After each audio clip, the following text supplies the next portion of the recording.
I was in Africa one time visiting my brother Paul, and we went on a safari and saw all these wild animals. The guide was telling us what they had learned about the animals. He said, if you're ever approached by a lion, never to turn your back, but to stand your ground.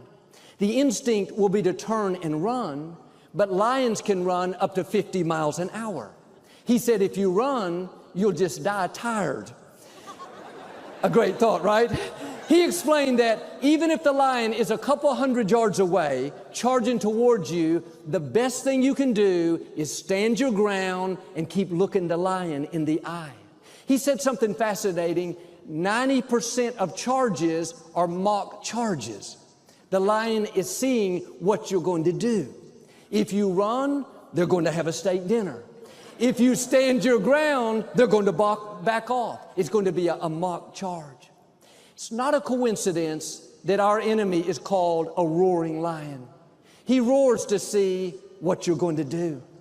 Are you going to run, be intimidated, give up on your dreams, turn your back on what God's promised you? Then he can defeat you. But if you'll stand your ground, like Hezekiah, like my mother, and say, I'm not moved by these threats, not letting this fear, this intimidation cause me to shrink back, live worried, then you'll find it was a mock charge. It was a lot of bark, but there was no bite. And see, I've learned the enemy will never quit roaring.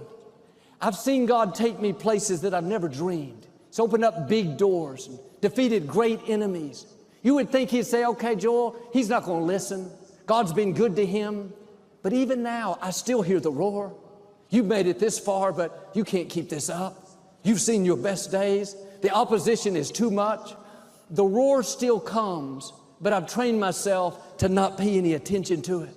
My attitude is someone saying something?